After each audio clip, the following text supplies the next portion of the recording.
talk to us a little bit about your design style and the design style of you and of your firm. Gosh, that's such a big question. And it's one that I often have a tough time answering when editors say, tell me about your design style. What is your aesthetic? And I always say, well, if you want to see my design style, you should come to my house. Because when we're designing, we're truly designing directly for the client and whatever their definition of beauty and luxury and quality may be. And for every person, that's different. So I think it's really important to work hand in hand with our clients and get to know people through lifestyle questionnaires and in-person conversations, asking the right questions. We're in parts of people's homes that some people never see. You know, we're lining your underwear drawer, and we have to know how you organize all of your belongings and everything in its place. And so I guess if I have to define my style, I think of it as Tom Ford meets Wes Anderson with Billie Holiday. And yeah, it's that beautiful mix of quality and tailoring and refinement, but playfulness and color and whimsy, and a little soul and grit and imperfection. Welcome to the House of JerMar podcast, where wellness starts within. The House of JerMar is a lifestyle brand empowering women to live all in through interior design and personal wellness. We are a destination for women ready to reimagine what is possible in their homes and lives and then create it. We are honored to have you join us on our mission to empower 1 million women to live all in. I am your host, Jean Collins, and I invite you to become inspired by this week's guest. Welcome to the House of JerMar podcast, where wellness starts within. I'm your host, Jean Collins, and today's guest, we are talking interior design. Dane Austin is our guest today. I am so excited to have him. He's coming to us from Massachusetts. And one of the things I love about Dane, not only do I not get to talk to enough interior designers on the show, but he also has a passion for wellness and interior design, which is something that's near and dear to my heart. So I am super excited to share his entrepreneurial journey, talk about his business, talk about what he's doing. He is an up-and-comer, guys. He has tons of awards. His bio is long. I will include it in the show notes, but he is super impressive as an interior designer and has quite the team. And I love that you have a passion for wellness and defining comfort within your client's home. So Dane, welcome to the show. Thank you so much for having me. I'm grateful to be here. It's great to meet you. And any interior designer, I'm always happy to talk to. So thank you for coming on the show. So I love to share a little bit about our guest's career journey. So how did you get into interior design? Because you have a super creative backgrounds, but how did you land on interior design? Wow. I think I'm very fortunate in always knowing that interior design was what I wanted to pursue when I was in junior high school and high school, and they would send you to the library to study a career. Interior design was always at the top of my list. And I wanted a job where I would be meeting new people, always doing something different, have an opportunity to travel, make a good living, and helping people in the process. And interior design turned out to be exactly what I needed. So I'm grateful that I get to do something using my talents for good and helping people in the process. Ooh, I like that. So you didn't start out with your own firm. No one ever does. So how did you learn and grow before you decided you wanted to branch on your own? I worked with an interior design firm in Georgetown for about 8 or 9 years. And that was while I was going to college at the Corcoran College of Art and Design in Washington, D.C. And I loved working there because I had mentorship and I learned on the job. And I feel like sometimes you can learn more doing than through the education itself. And my school was very conceptual, but I had hands-on experience with this firm. And they also allowed me to go on study abroads in the UK and in Paris. And I was able to spread my wings and come back and still have my position and continue to grow with them until the economy tanked in 2009. And then I was pushed out on my own. So you jumped all in to being out on your own because you were forced to. Yes, in a sense. And while I was working for that firm, just a few years in, I started my own side hustle, if you will, as a designer. And I had some friends who wanted to redo their top floor primary bedroom suite and turn their guest room into an office and make some other changes. So they ended up hiring me, and then they referred me to another friend of theirs who was buying a new place in Washington, D.C. And then that person referred me to somebody else. So I had my own work while I was also working at the design firm. And it was nice because I could run floor plans and design schemes and color palettes past my mentor. And I basically just got the stamp of approval. There wasn't much he would make changes on, but it was nice that he would allow me to make my own career path on the side while also working with him and not taking that as any kind of a threat. So I appreciated that so much. Yeah, which is nice. And I often say, so many people say, and coaches say this too, sometimes doing it as a side hustle before you jump in is a good way to do it, because not everybody can take that leap or financially take that leap to go out on their own right away. So finding a way to do both, even if it's a side hustle in the same industry or maybe not. A lot of people want to make a career shift and they don't know how to make that leap. And so doing it on the side to build up some confidence, build up some business before you take the leap is often a very good strategy. And you're proof of that. Definitely. And I think you learn so many lessons along the way. There's so much that goes on in a huge design firm, but it's very different than being an entrepreneur or solopreneur as a designer. And some of the things that you pick up and you realize, maybe I shouldn't be doing it that way because it's not really working for them. And so I'm going to figure out how I can take this idea and make it better.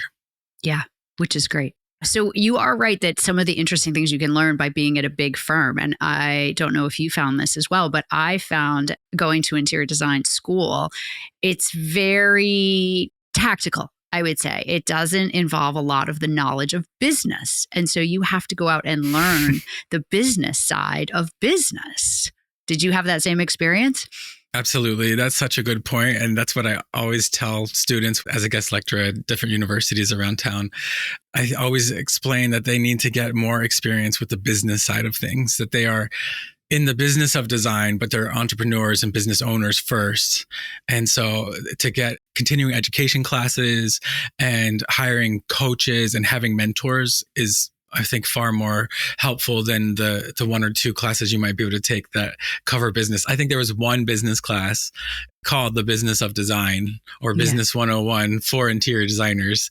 And we talked more about branding and logos and fonts and color palettes and things like that within that class. But I definitely learned a lot afterward through my own research and hiring coaches and taking extra classes outside of to learn the business of design. I love that. It's really important. You can't run your business if you don't know the ins and outs of the finances and profit margins and systems and processes and customer relations and managing clients and expectations. All of this is so much more important than just the design itself. And I think design is about 10% of what we do. The other 90% is project management and just running the business side of things. And you have to be really good at that to be successful. It is so true. I always joke with people that I got into interior design because I had announced that if I could play with fabric and wallpaper all day, I would be so happy. And I was like, the amount of time that I spend doing that as interior designer is like 2%. I know. It's so true. But that's what brings us so much joy, right? It's right. The creative. It's pulling together the artistry of design. Yes. But I think it's also important, like you bring up some really important points about you need the education, but having coaches. And I think it's really important as an entrepreneur to not be afraid to reach out and ask for help about the things that you don't know. And I found for my interior design business, I hired a business coach and I worked with her for about 2.5 years. And she specialized in interior design. And there's no way I could have learned as much as I learned from her in a short period of time about how to run the business and to be profitable and to have systems and manage. It was incredible. And it was such a gift to be able to do that. But I had to make the choice, which I'm going to point out to other entrepreneurs, to invest in myself in that education as opposed to just learning it the hard way.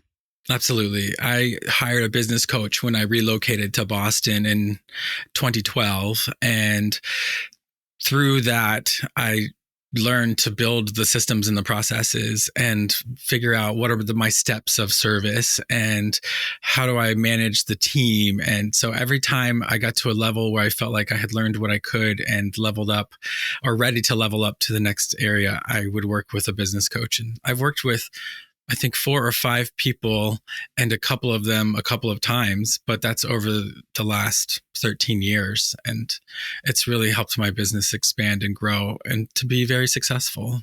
It definitely does. Yes. So let's talk about your business because your website is very impressive. You have multiple locations. You have a whole team of people. So share with everybody, a little bit about you and your business and your firm. Well, because of the downturned economy in 2009 and then relocating here within a couple of years to Boston and recognizing that I don't need to have a full-time staff at all times with everyone in a singular office. And so I've been able to be very nimble and operate with a bookkeeper that is in Colorado and a purchasing manager that's in Colorado as well. My concierge is in Kentucky and my web person is in New York. And we have help as needed in the various states that we might be working in, and people boots on the ground in those areas will hire someone to help with project management as needed and bring in designers when we have large projects or more in the pipeline than our standard core team can manage. But then we're able to scale down as needed as well. So it's nice to be able to have a team where I can grow and downsize as needed. Yeah, which is important. And don't you find virtual help? I feel like COVID really helped us from a virtual help perspective where it's okay to be able to tap into resources that live anywhere. Absolutely. And it's funny to me how sometimes people are confused that my concierge or client care coordinator could be in another state. They're helping me answer phone calls, respond to emails, helping me with calendaring our time and scheduling trades and clients. So they don't really need to be in the studio to do that. The Right. people who are in the studio are the creative team. They come in. And so we can be lean in that sense. The design team is local to Boston, and we're working together in the studio or at the Boston Design Center on a regular basis and meeting in person. As I mentioned, we'll bring in a designer as needed. Additionally, for other projects, we've had 4 different people come in and work with us as we've had large projects and projects out of state or when we have interns. But the other administrative people can all be spread across the country. Which is a great thing. Yes, I think it's a smart business. It is. It really is. And just hearing you talk, it is proof. I can tell that you've had business coaching on how to build your business just based on your ability to scale up and scale down as needed based on project workload. So kudos to you. You've hired some good coaches. Thanks. So let's talk about design style. So talk to us a little bit about your design style and the design style of you and of your firm. Gosh, that's such a big question. And it's one that I often have a tough time answering when editors say, tell me about your design style. What is your aesthetic? And I always say, well, if you want to see my design style, you should come to my house. Yeah. Because when we're designing, we're truly designing directly for the client and whatever their definition of beauty and luxury and quality may be. Yes. And for every person, that's different. So I think it's really important to work hand in hand with our clients and get to know people through lifestyle questionnaires and in-person conversations, asking the right questions. We're in parts of people's homes that some people never see. You know, we're lining your underwear drawer and we have to know how you organize all of your belongings and everything in its place. And so I guess if I have to define my style, I think of it as Tom Ford meets Wes Anderson with Billie Holiday. And yeah, it's that beautiful mix of quality and tailoring and refinement, but playfulness and color and whimsy and a little soul and grit and imperfection. There you go. I love it. That's a great definition. Well, and I also love that you say you design for people based on what makes them feel good. I always struggle as a designer with that same question when people are like, well, what is your aesthetic? And it's like, well, if you go to my website, I design lots of different things. It's like, well, what's your specialty? And the answer to that for me is my specialty is figuring out what will light my clients up and make my clients feel like their home gives the energy that they want from their home. Now, I have Yes. preferences of things that I like and gravitate towards and styles that I like. But I think it's a different approach than some designers. You go to their website and every project looks exactly the same. It's just a different house. It's so true. And for some people, that's what they want. They need that. And for others, they want something that's a little more eclectic. Yes, I think our ideal clients find us because when they view the portfolio, they realize that no two projects are the same. And when I ask, why did you call us? I always hear two things. Yeah. They say, we love the way that you use color. Mm-hmm. And we can tell that you listen to your clients because nothing is the same between one project to the next. There is a through line of refinement and balance and color in a sophisticated way. I really enjoy deep jewel tones, but also soft grayed down pastels. I think it's the most livable and the most prominent colors in nature. And so when you look at the portfolio, you might see the way that they connect in those ways. But truly, every project is so different because every family is so different. And I never want to impose a one size fits all look on the family or a client. And I truly enjoy that heart to heart connection and getting to know what matters most to the clients. And I always tell people it's not about the final look of the space. Of course, it will be beautiful when we're finished, but we want you to enjoy the process and getting to know yourself better along the way and enjoy going on this journey and having this collaboration together. Yeah. And learning something new and being stretched. I always found that was so great when you brought an item to a client to, like, in our vision, complete a room, and it's stepping them a little outside their comfort zone of something that they would normally pick, but then having them be able to see how that would make them feel. And a lot of times those ended up being the most exciting pieces in a room are the ones that are things that they never would have chosen on their own or would have thought they would have liked, but somehow it taps into them emotionally after you show it to them. And all of a sudden they're like, I'm really digging that chair with the animal print on it. I couldn't agree more. I think it's part of our job as designers to push people outside of their comfort zone and to give them something that they wouldn't have picked on their own. Right. And I love this idea of collaboration key to any successful project because the client has an idea of what they want and they share that with the architect or the designer or the builder, and that person turns around and says, well, we're not able to do this, but we can do that. And they put a spin on it because of some limitation potentially.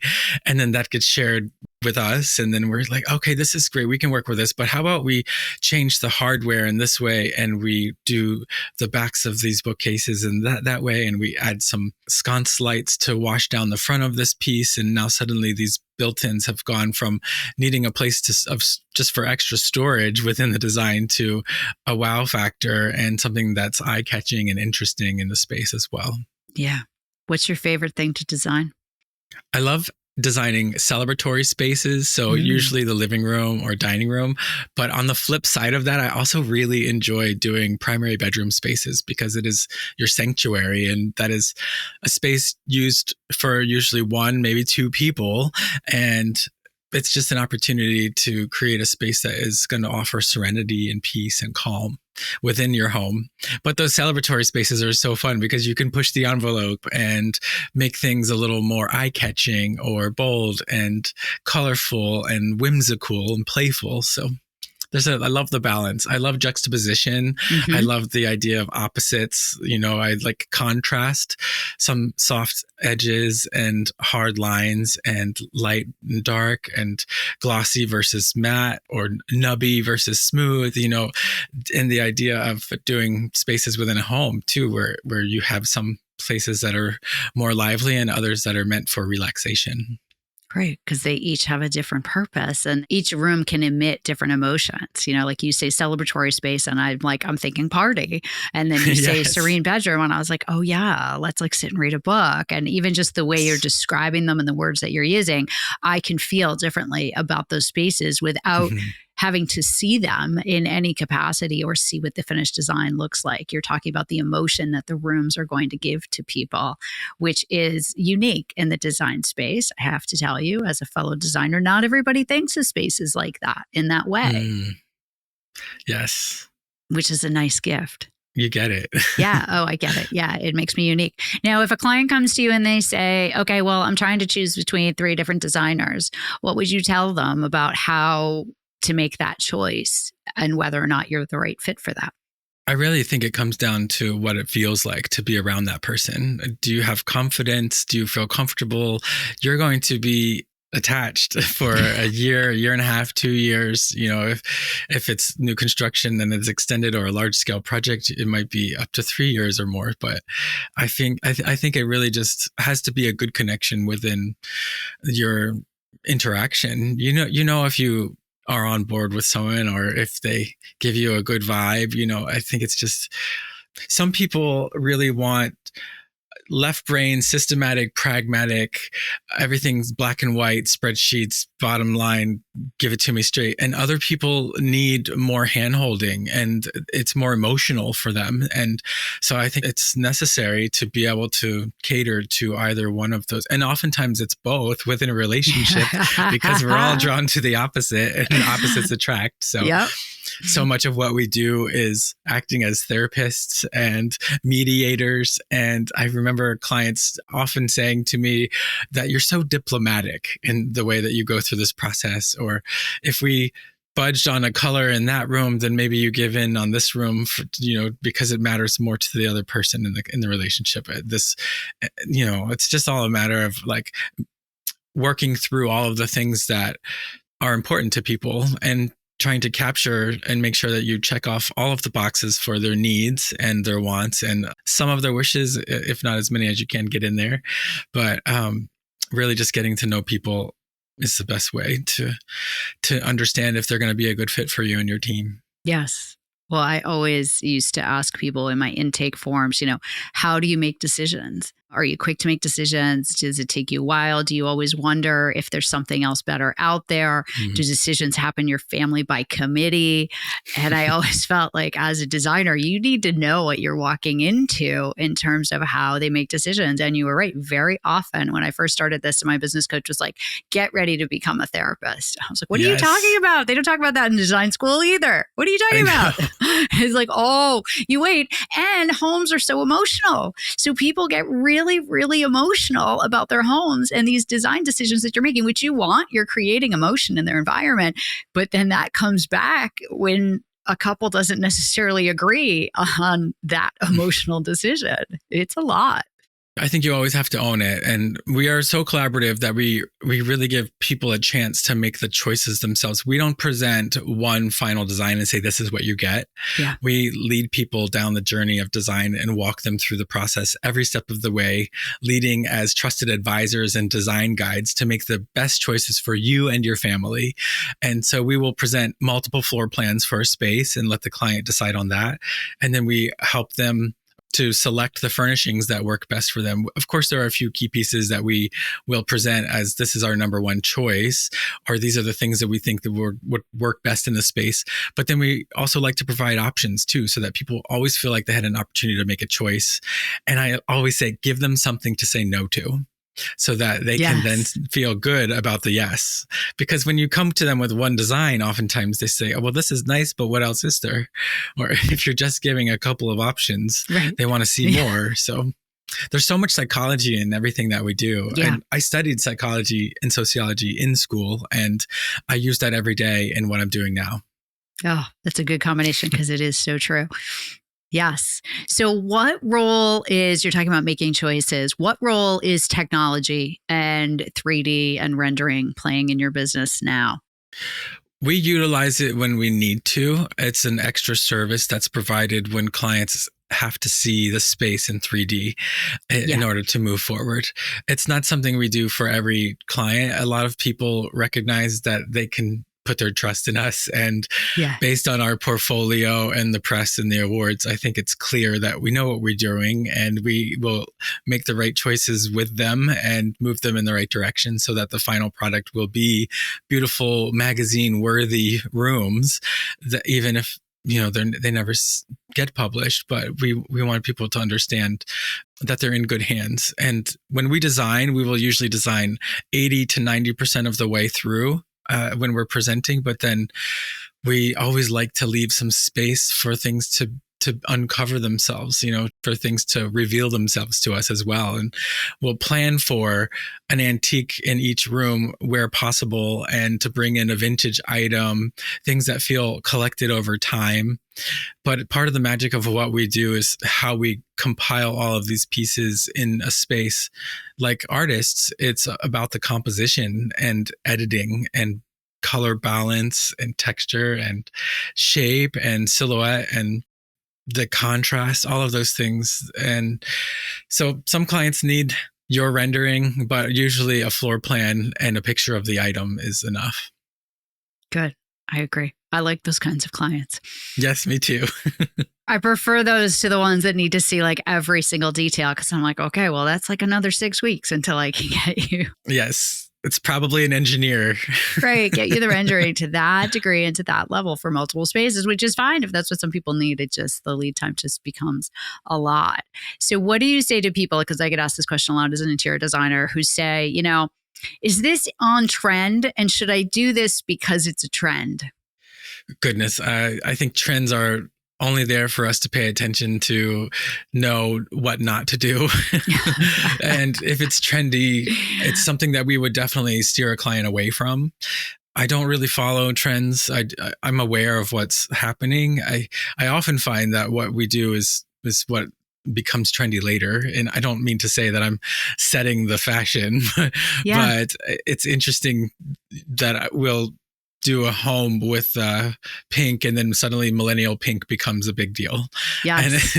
And I never got on board with a lot of open concept living. I really like spaces that are individualized and have singular purpose use, or it can be multifunctional, but I think it's important to have privacy and quiet and be able to compartmentalize different areas of your home. So I also was not ever on board with the all gray when things were, in that direction for the 20 teens. And here we are back to cream and tan and brown and warm tones, because they are the most livable. I think that you can use gray, sure, in certain setting and in particular ways, but you won't find a lot of that in our portfolio because it was a big trend.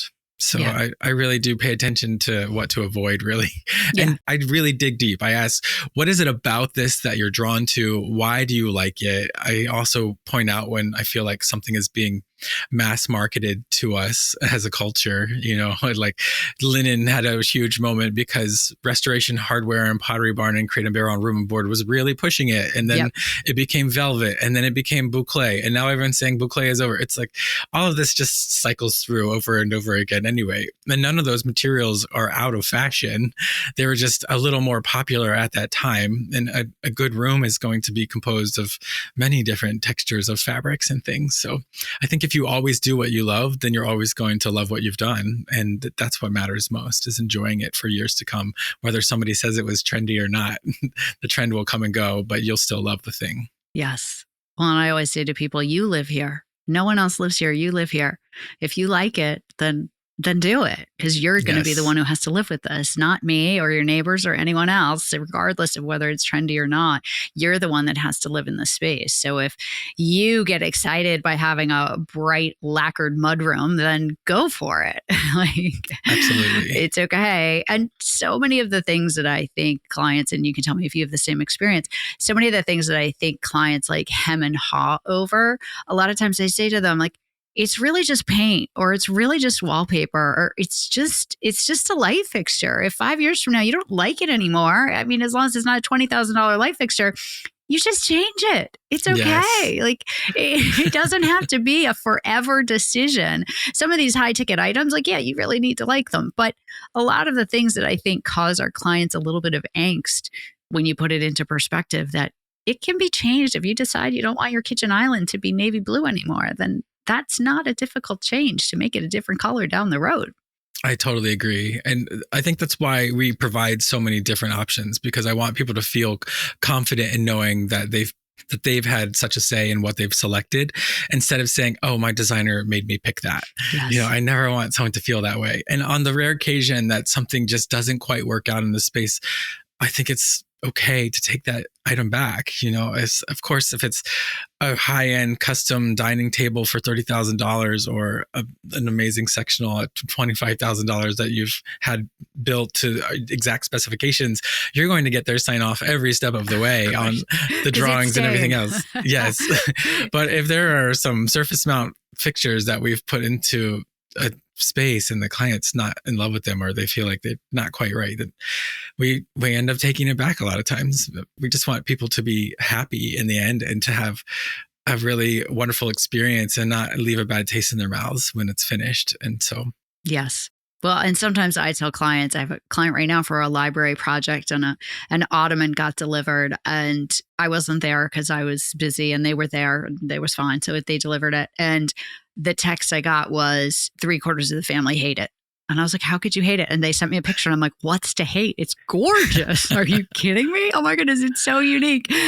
And it's so cool. And they had picked out the fabric and everything. And I was like, it's so fabulous. What's to hate? And so that's like initial reaction. I hate it. And then I gave it a week, and I actually showed up not a week later because they're friends of mine also. So I kind of took my time showing up because I know how they roll. Oh, gosh. And I showed up a week later, and all of a sudden the husband, who was like, I absolutely hate it, he's like, it's growing on me. And then when I explained from a design perspective why it is the way it is, and why the wood is chartreuse, and why it's stained this way, and how it adds movement for this big ottoman in this room, and if it wasn't like that, it was going to look flat. And all of a sudden he's looking at me, he's like, huh, I think I now like it. And I was like, I am so glad to hear that. Oh, gosh. Sometimes clients have to sit with it because our vision of it is so immediate and we see how it all flows together. But sometimes clients don't have that same vision. It's so true. We see it in our mind's eye, and we can visualize the space as a whole composition in 3D. Yes. But the clients sometimes struggle with that. And if they're not used to something within a room, it's going to be a little bit of a shock to them once it's changed or when something's added. That's part of the reason why we love doing a grand reveal, so everything gets installed all at one time. But we always tell clients, before the things arrive and before the paint color, you're going to be a little stunned when you first see what's going into this room, because you're used to staring at a white box. Right. And now there's suddenly color on the wall, or texture from the wall coverings, or the furnishings in the space, or the draperies are up. And you're going to want to scrutinize every little thing. But please wait until the entire thing is finished. Yeah. So we will tell them if something comes in, because you're doing the dirty work ahead of time, which is doing the wall coverings or faux finished paint work, and sometimes installing carpet and runners on the stairs and things like this before your opportunity to install all the furnishings. So they are seeing bits and pieces at times. And when they start to question things, we just say, the cake's not baked. Yeah. You are tasting baking soda and some sugar and some salt all by itself, but you have to wait until everything goes in. And then they, I think it's just a matter of forewarning people what they're going to feel like and how they're going to react and what's going to go through their mind. And when you do that, when you set the expectation, people are like, you're right. Oh my gosh, I can't believe that I thought that, right. This was going to be too bold or too dark or whatever it is, like just not white walls anymore. That's why there's something there. So, yeah. So your clients are still willing to wait for the grand reveal? Absolutely. Yes. That's the only way that we'll do the project. Okay. We don't piecemeal it because that's not efficient. That's not an efficient use of our time or your money. Yeah. And so we're waiting for the majority of items to be completely ready. If there's an outlier, a couple pieces aren't in, we're not going to hold up the install for another 5 weeks because your nightstand's not ready, or your occasional chair that was custom made had a fabric delay that was back ordered for 6 or whatever, we're still going to move forward. So that just becomes part of the deficiencies list. And then that gets added later. When people see things one off, they don't see the vision, and then they kind of like freak out, which is interesting. So let's switch gears and talk about your business, because I don't know if everyone can see what I can see, but you have like a wall of accolades on the bookshelf behind you, and different trophies and awards. And in your bio, which will be in the show notes, you've been nominated for lots of things and won lots of awards and done a lot of great things in the interior design business. So for someone who might be newer in a business, can you give a little bit of advice about how you were successful in getting that amount of awareness about your business and what you're doing? It first starts with getting the best photos that you can of every space that you're doing. I think that it's important to have minimums. Of course, we want to work in whole homes, so that we are able to have those homes pitched and published in magazines and present them for awards. But if you're at a point where you're only able to do a couple of rooms or a single room, then hire the best photographer that you can afford and get the best photos. And I think it's really important to take before photos too, because it is so stunning when you see the difference of a space from what it was to what you transformed it to. And that helps so much for people to understand the transformation that you've gone through to bring clients through this journey in the process to deliver that end photograph in order for them to be able to see where you started. So that's super helpful. And also having floor plans and elevations and including potentially a mood board and really showing the journey of the design and how it was developed when you're doing a pitch for an award. Yeah. I think that's really some of the key areas that help, and telling the story. What made this space special and unique, and why did you make some of the decisions? People like to hear the nitty gritty, the hardship, the setbacks, and then how you overcame those. So I think including all of those types of things in a pitch for an award is important and really gives people a well-rounded understanding of what it took to bring the space to be what it is now, not just having that final photo at the end. Right. No, that's a really good point, because you don't always, when you look at a magazine, a lot of times you don't see the journey. Yes. But for awards, you do get the opportunity. And I think it's also helpful if you have potential new clients when they want to see what is a journey like of working with you. It's important to have built a portfolio of that. So it's not just what they see on your website, being able to show them what it's like to really work with you and how you can transform their lives. That's a really great point to think about that from a marketing perspective, which sometimes is hard when you're just in the business trying to just design beautiful spaces. I know. It's so funny. We have these beautiful creations of these rooms that we do in the homes that we create for our clients. And if you're not understanding of the journey that it took to get there, then it doesn't mean as much to you, I think. So you really have to tell the story of the family and tell the story of the journey as well. It's not about the Destination. It's about the journey along the way, Of course, with everything. Design and with life. Yes. Yes. So what is on your bucket list from a professional and even personal perspective? What's on the horizon? What are things you'd like to do? I keep feeling like I'm a little bit oversaturated. Like I have almost too much visibility right now with being named Interior Designer of the Year and winning all these wonderful accolades and being published in a couple of books and recently coming out in 5 different magazines. And House Beautiful Show House asked us to do their living room and dining room space for this past show house. And I'm looking for fewer projects that are bigger in scale, that allow creativity. And I want to just partner with a handful of really great architects and builders and clients as a dream team to work on a few very select things. And I think all of that is just an opportunity to find out, how do I reduce the clutter, so to speak. And I just mean all of the running around and traveling for work and all the client meetings. Like taking on too much is too much.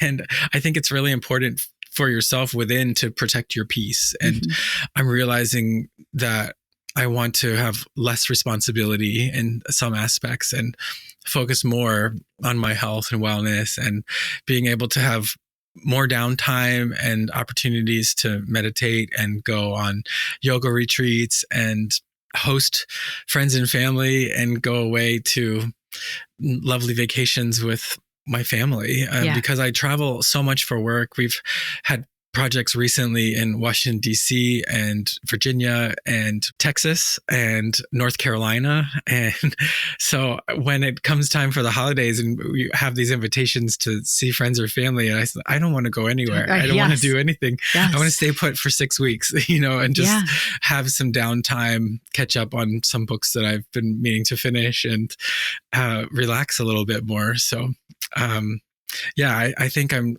trying to simplify my life a little bit more. That is not an uncommon theme amongst every entrepreneur I know, myself included. That's so good to hear. We just get pulled in so many different ways, and I commend you. All of the awards and the accolades that you're getting is amazing, but it does lead to more work in some ways. And so trying to find that balance and ensure that there's an inner you in there, I think is really important. And a lot of my guests that I've had on the show have had to figure that out. Yes. Because as entrepreneurs, we go and we go and we go and we go. And it's very easy to lose sight of yourself and your own personal wellness and your own personal care and the things that light you up as a person outside of work. Because work lights us up, but what else? And it's making sure that you have some boundaries. We work in an industry, in particular interior design, where everyone feels they can reach out to us at any point in time and everything is urgent. It's like, especially if you work in construction, everything is urgent and needs your attention. And so learning how to set boundaries to preserve time for yourself is really important. I think it's a matter of setting up the right systems and processes and having continuous regular check-ins and meeting and touch points and following up with people on a weekly or bi-weekly basis. So we've implemented many strategies in order to combat the knee-jerk need to jump into gear when somebody needs something. So we are constantly meeting every Monday to have our team meetings, and then we send out weekly updates to clients on Tuesday afternoons so that they are aware of what we've done and what's in process and what's coming next and what we need from them. And also setting up those meetings weekly with the architect and the builder and making sure that we're all on the same page before we get to an area that we're presenting to a client. So collaboration is key in this, and making sure that we're all on the same team and working as a united front and not throwing anyone under the bus or trying to make yourself look better in front of the client by redlining an architect's drawings or saying, why would the builders make this choice or whatever. It's like, this is not the way that you should be operating. So I really like to be a step ahead and always tell the client where they are in the process, and this is what you can expect, and then this is what's happening next, and this is what we need from you. So if you do that week after week and it just becomes second nature, and then you set up your meetings with your partners, architects and builders, then they get used to that process. And you might be meeting week after week for the first portion of a project, and then you can step down to every other week and every 3 weeks, and it just tapers off after a little while. But in the initial onset of a project in the design development phase, you're going to be meeting regularly. And for a long time, I felt overwhelmed by the number of projects that we had. And I would lose sleep, and I feel like I'm not doing a great job for any one project because I'm doing too many things and trying to cover too much territory. And I realized I need to slow down, only take a handful of projects so I can do my very best work and provide the very best service and just offer that VIP concierge level customer service to all of our clients so that they feel like we're operating with unreasonable hospitality and everything is about them and catering to them and taking care of people. People want to be taken care of. And this is a very stressful job. So many things can go wrong, and many things do. It's just the nature of the business. And it's a matter of how we can get through this together rather than dealing with things as they arise or being reactive instead of proactive. Right. Yes. Oh, great business strategies. Thank you. All right. So before we run out of time, 2 questions for you. One, is there anything that I didn't cover that you want to make sure we talk about? Well, we've touched a little bit on the importance of wellness, but this is something that I think is so important in all of our lives. And whether you're a design enthusiast, redoing your home, or running a design business of some kind, architecture, building, I think it's really important to focus on yourself first. And a lot of people have limiting beliefs around doing that. But when I say that, I'm talking about the opportunity to put time in your calendar to focus on your needs. So the doctors, the dentist, going to have a massage regularly and go to your chiropractor once a month, or do acupuncture with some regularity as a way of maintaining yourself and your self-care. Because if you're not filling up your cup, then how are you expected to fill up the cups of others? And so many of us get caught up in the day-to-day and rushing around and the busyness of life that we're not making time to focus on ourselves first, and in order to be more productive with the time that we do have. So that's just an area that I think is so important to touch on, because it's just an area that so many of us neglect. And I started to learn to do that many years ago while renovating a home. I was living on Cape Cod, which is a very healing place.